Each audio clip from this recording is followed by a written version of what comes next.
Okay, so my inequality is y is greater than 5 over 2x plus 3. All right, so let's talk about how we're going to do this.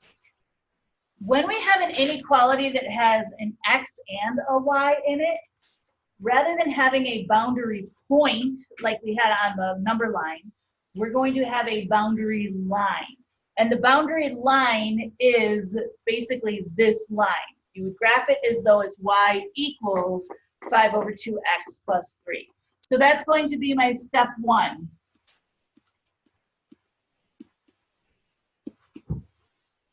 Graph the line. So I'm going to treat it like it was just y equals 5 over 2x plus 3. So my y-intercept is 3. My first point goes there. My slope is 5 over 2, so that means from this point I'm going to go up 5 over 2.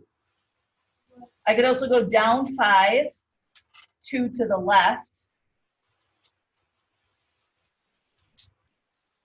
Whichever way you go, however you do it, I want you guys to make sure that you are extending your line all the way from one edge of the grid to the other, okay?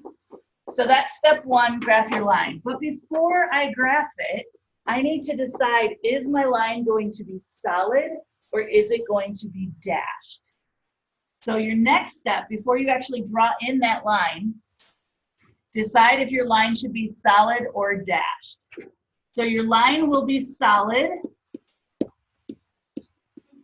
when your equation has, or when your inequality has the symbol less than or equal to or greater than or equal to. Your line is dashed if your equation or inequality has the symbol less than or greater than. So what should my line be for this one?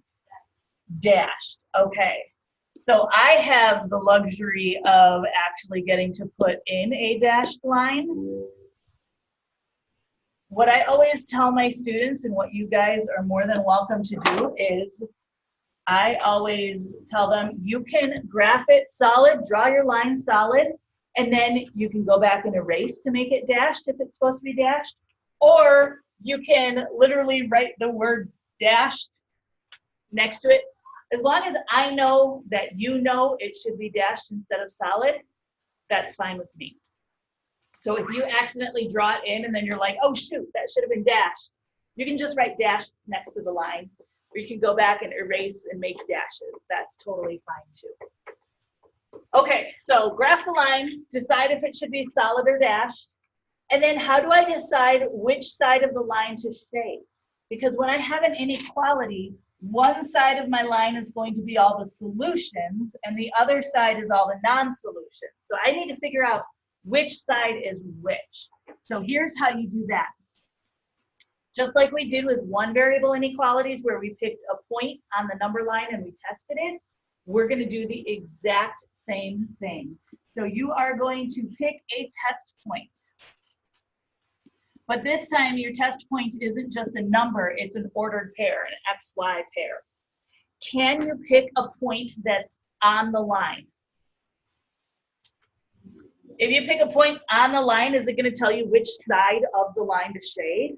No, because it's on the line. So I want to pick something that's not on the line. So what's going to be the easiest one to test? 0, 0. Okay, so I always like to test 0, 0. The only time you can't test 0, 0 is if 0, 0 is on the boundary line. So in this case, 0, 0 is not on the boundary line, so I'm going to test that one. So if I plug 0, 0 into my original inequality, I would get 0 is greater than, and I'm testing to see if that is true or not, 5 over 2 times 0 plus 3. So basically, I'm asking myself, is 0 greater than 3? Is it? No. So that means 0, 0 is not a solution. So that means it's on the side of the line with all of the non-solutions. So should I shade down here, lower than my line, or should I shade up here? Okay, so that's my fourth and final step.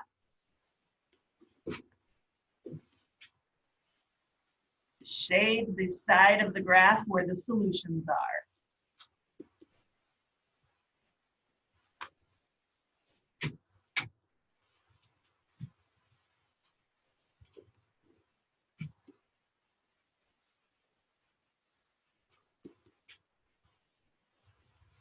And again, when I'm shading, I don't have to cover it in totally completely. So I like to just kind of shade like that, but you do want it to go all the way to the edges of your graph. So however big your graph is, that's what you want to shade.